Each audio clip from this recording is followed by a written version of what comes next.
New York State Rifle and Pistol Association, Inc. v. Bruen, Superintendent of New York State Police, 2022. New York makes it a crime to possess a firearm without a license in and outside of the home. An individual may have an unrestricted license to carry and have a concealed pistol.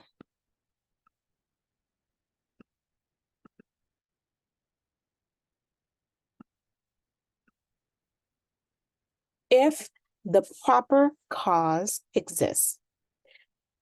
Nash applied for the unrestricted license for self-defense. This does not qualify for proper cause. The decision.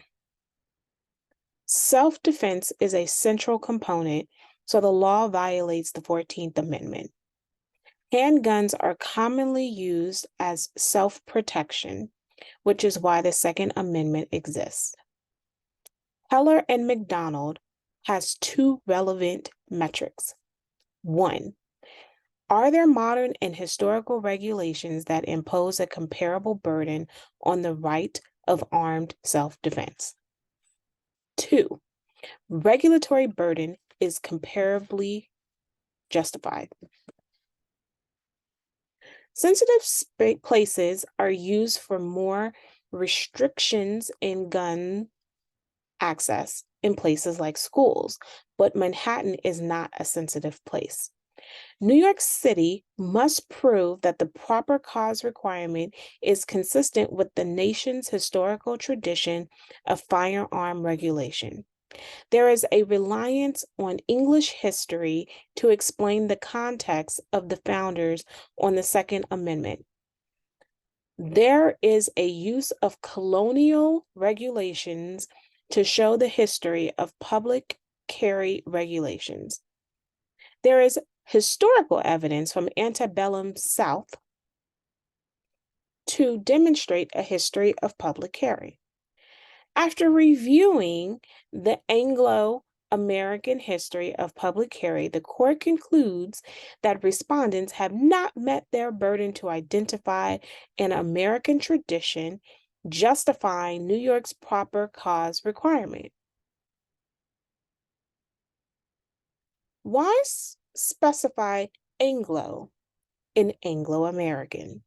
The denotation specifically evaluates the laws made for Anglo-Americans throughout England, early America, and America pre- and post-slavery, antebellum, in order to determine if open carry can be done. It is important to note that slaves and Native Americans could not own or handle a gun under the law.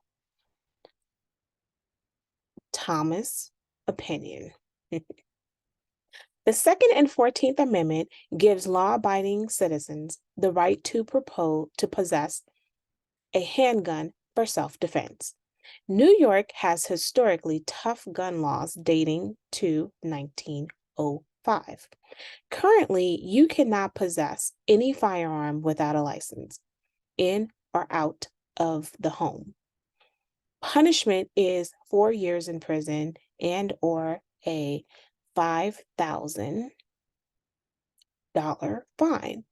Having a loaded firearm outside of the home without a license is a felony with a 15-year sentence. No, the New York statute defines proper cause, but the courts have defined it as a demonstration of a special need for self-protection distinguishable from the general community. The Heller and McDonald framework has too many steps. Thus, the government must show a historical tradition that limits the right to bear arms. They evaluated legal scholars, 19th century cases on the Second Amendment, Congress and public discussion on the Second Amendment, on post-Civil War commentators who understood the right. If the government restricts a right, then the government must prove its constitutionality. The question is, does the test in Heller apply to today's requirement in order to assess if modern-day regulations are consistent with the Second Amendment? Gun violence is in densely populated areas equated to no guns in the home. Did the founders intend for there to be no guns in homes? Is it important to maintain every law based on history? Koch and Nash, the petitioners, are two law-abiding ordinary citizens that the Second Amendment protects. This definition in the Second Amendment to bear arms is to own a gun. Based on history, the New York law is bound to respect people to keep and bear arms based on the 14th Amendment. Part of the 14th Amendment states that the government cannot make a law that limits people's freedom. The respondents have failed to examine America's tradition when trying to create a law that would restrict gun ownership. Thomas recites England's history about knives being arms and when guns were introduced into society, with guns being highly regulated. Yet, England had a precedent that justifies why people should have a gun for those who are in special need of self-protection. The colonies had restrictions on arms, such as a prohibition on carrying dangerous and unusual weapons. However, this has very little on what is happening today. It is evident that Thomas is carefully selecting which part of the past is and is not relevant to support his argument for permitting guns without a license. Historically, people within the colonies were allowed to carry a concealed gun based on their profession. It is the passage of the Second Amendment in 1791 that there were public carry restrictions within the states. He uses Dred Scott and Sanford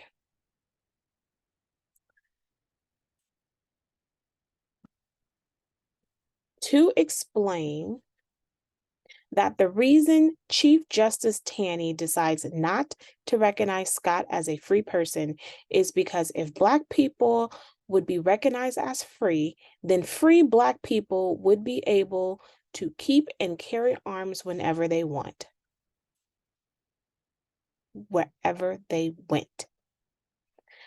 Therefore, carrying arms is part of being a citizen. After the Civil War, Black people needed guns to protect themselves in the post-bellum South. According to the Freedmen's Act, freedmen were entitled to the full and equal benefit of all laws and proceedings concerning personal liberty and personal security, including the constitutional right to keep and bear arms. This would protect Black people from the Ku Klux Klan. States have different interpretations of citizens being able to own and carry weapons, such as Texas that allows people to have military-style weapons. Thomas fails to mention that all states can and do pass laws that are different.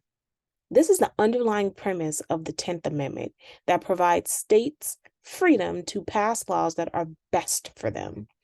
Territories are exempt from judicial scrutiny. This mention is not in alignment with the rest of the explanation. / decision. Yet, it sets the foundation for other cases that are now being considered that questions the ability for the territories to be exempt from the United States laws. Within the Anglo-American tradition, not allowing citizens to have guns reduces their ability of being a full citizen. Thus, New York's law violates the 14th Amendment. Alito's concurring decision. He joins the majority decision, but he has a few comments to respond to the dissent. The dissent focuses on mass shootings when the New York law would not have stopped mass shootings from happening. So what is the point of mentioning it? Why are there no statistics on those who commit suicide? Alito also questions why mention statistics on children being killed by guns when this is about adults. The dissent also cites that there are nearly 400 million privately owned guns, which means that there are people who are rapists, muggers, who could be armed. Therefore, lawful citizens should own guns. Law enforcement cannot disarm everyone, so owning a gun is a necessity for protection. Alito then uses anecdotes of citizens utilizing guns to protect them from attack. He also has concerns about the dissent's complaint about the court relying too heavily on history, in which the decision should be based on the means in test. Alito is against Breyer's dissent that guns are bad. Kavanaugh's concurring opinion with two additional points to make. Number one, the court does not prohibit states from having licensing requirements for carrying a handgun for self-defense, but it does prohibit a may issue. Shall issue states are fine as they have a process that allows people to have a gun. 2, the Second Amendment does not restrict regulation, but it also does not allow everyone to own any firearm.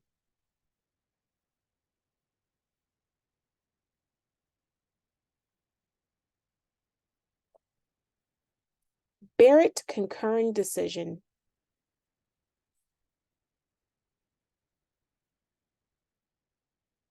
But Barrett is writing to highlight two methodological points that the court does not resolve. 1, what are the parameters to utilize history when trying to interpret the meaning of the law? Barrett's assessment is that this would depend on the case. In other words, you should use history to analyze the case to suit your position. Just make history fit your needs.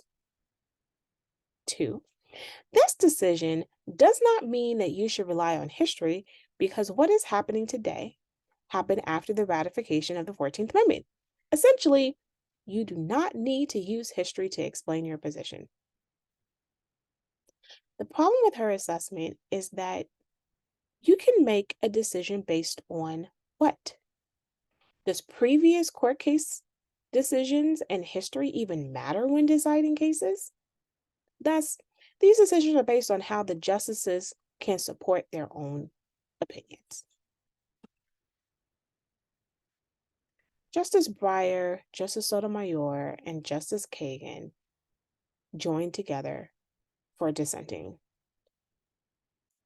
This begins with the amount of Americans who have been killed by firearms. The states have been trying to curb gun violence. This decision does not allow anyone to have a gun, but the decision was made with several mistakes. 1, the court is deciding without any discovery. 2, the court refuses to understand the state's reasoning. 3, its decision being so heavily based on history that they want to select. There is a list of various mass shootings with the number of people who died. They also cite that those who own a gun are more likely to complete a suicide attempt than those who attempt suicide by other means. Additionally, those who live in urban areas are more likely to have an interaction with gun violence. So this would mean that they would need tougher laws. New York has required permits for 100 years. But the issue that the other members of the Supreme Court have is that the licensing officers have too much discretion to deny a license. The line between shall issue versus may issue is not as easy to do.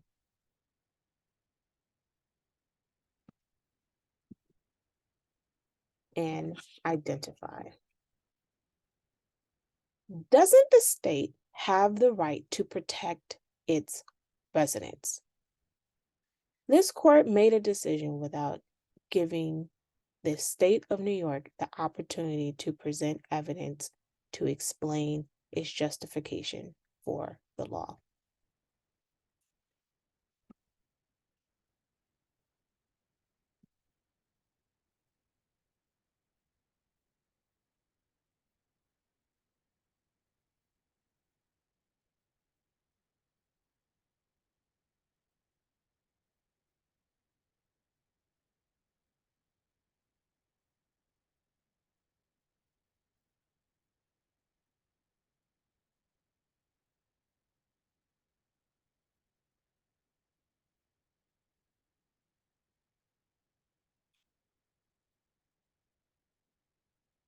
analysis. This case gives Supreme Court justices and other federal judges the ability to make decisions about cases without any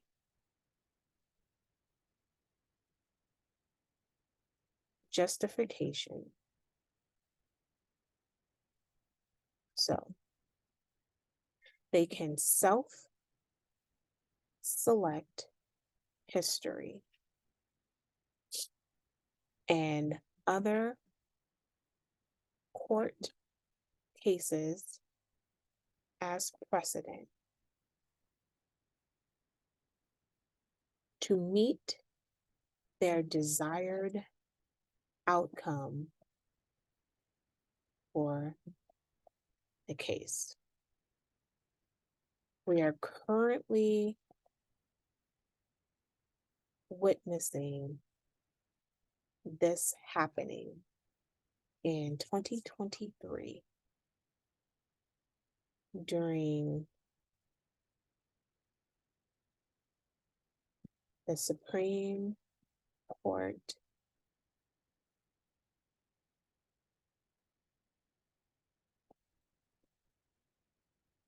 hearings. We will eagerly await the decisions in the summer of 2023 that may dismantle